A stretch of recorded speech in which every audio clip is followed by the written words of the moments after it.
Now, for our first story, we start in the Middle East, where Israel carried out a series of powerful strikes on the Syrian capital, Damascus, escalating a campaign it says is in support of the country's Druze population, an Arab minority group involved in deadly clashes with Syrian government forces, according to reports from the area.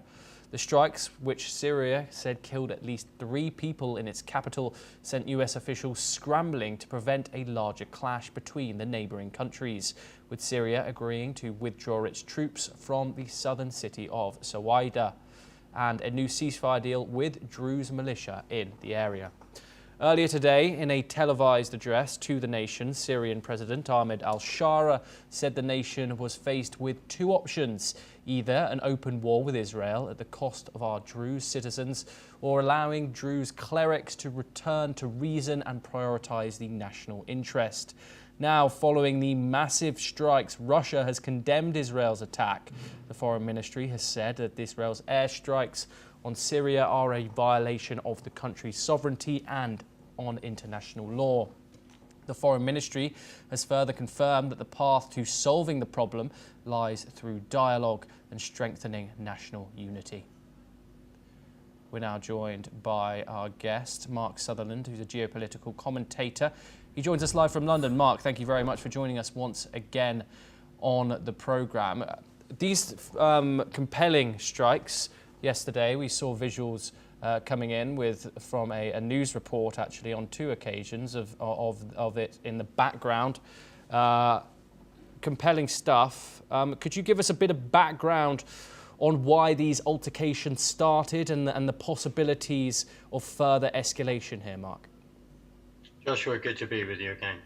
What we have to just remember is that there are 180,000 Druze that are citizens of Israel. They serve in the IDF, and some of the ranks that they hold go way up within that military system. There's also, as you've just clearly stated, Druze that are the community that then live within Syria. We have recently seen the overthrow of Syria. We then have Giuliani, who has terrorist links, is a terrorist, it's ISIS, and then he puts on a suit, and we have that situation. Then there was recently appalling atrocities against the Alawite community in Syria. They have then turned against the Druze community within Syria, and I would say to you, most probably emboldened by the fact that the American administration has talked about or got rid of the sanctions that America holds against Syria. So put it in that background.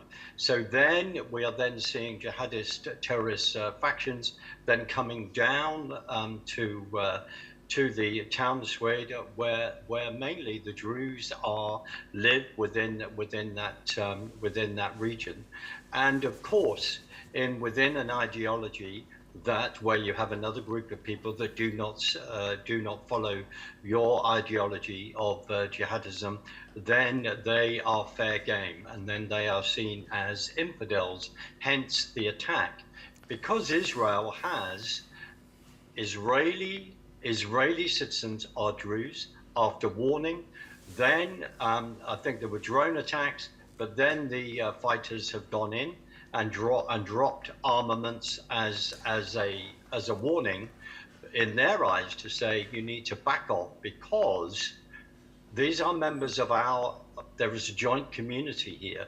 So Joshua, that then, in my opinion, is the background to what is happening. And the thing we have to remember also of recently of what has happened within the change of Syria and the history and the players and what those players have previously been up to. Mark, as I said previously, the images that we saw coming out of these strikes, huge infrastructure damage, mainly to the Ministry of Defence in the Syrian capital of Damascus. How do you assess Israel's underlying strategic rationale for targeting Damascus in the way that it did in support of the Druze population? I think the issue is this, as I said, that on their border there's been a complete regime change. And it's now in a position where you have to then settle that. Which way does Giuliani want to go? Does he then want to have a jihadist insurrection fight against Israel?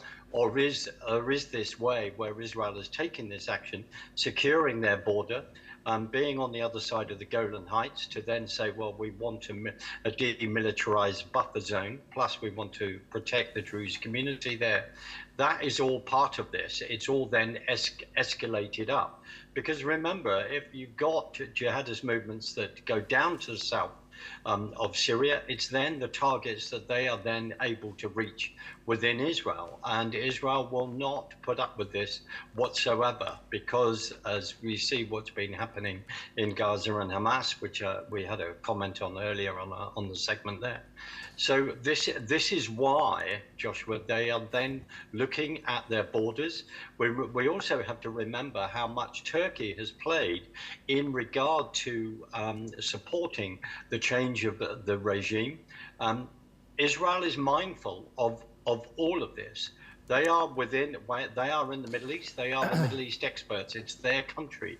They have been following all of these issues for many, many years. Mark, do you think, I just want to reiterate that the international community, apart from the United States, does view the Golan Heights territory as occupied by Israel. However, do you think that Israel, given the context around the Gaza war, given the fact Syria's new stance in the international community, we've seen the likes of Macron, we've obviously seen Donald Trump meet the new Syrian leader, lift sanctions on the country. Do you think in the way that Israel responds to this, do you think it risks alienating itself further from its Western allies, which have shown some, which there has been some tension there? What are your thoughts on that? Joshua, you raise a very good point, because they are walking a very difficult line. The other thing that they don't want to then do is provoke Erdogan within Turkey. And the other thing is historically turning around and going, you know, let's reenact the Ottoman Empire.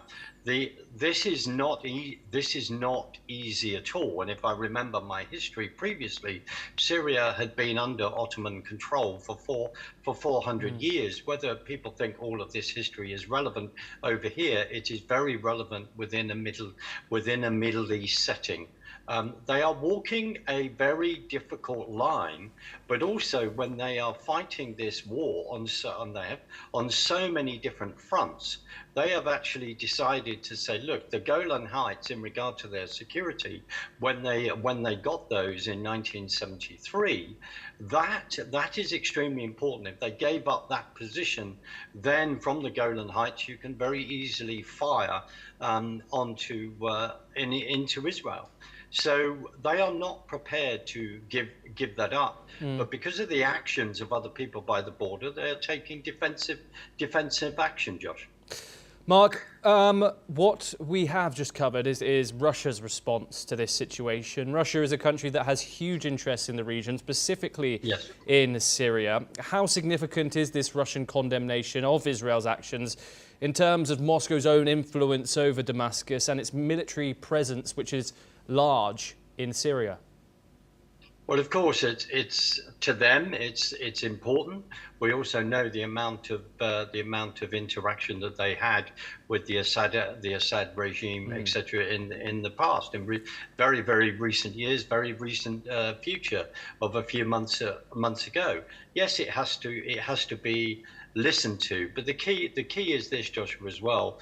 We have got to be so aware of how many of the way people decide to fight the proxy wars, etc. The last thing we want to see is war on any side and the casualties of that. But we also have to hold people responsible. If you are the only Jewish nation in the world and you're surrounded people that basically their ideology is to completely exterminate you, then you are going to react. You have no option but to defend yourself. And if we think about how would we feel if in our own individual nations, if we were put in that particular position. Mark Sutherland, thank you very much for joining us and for your insight. Pleasure having you on the programme. We now move over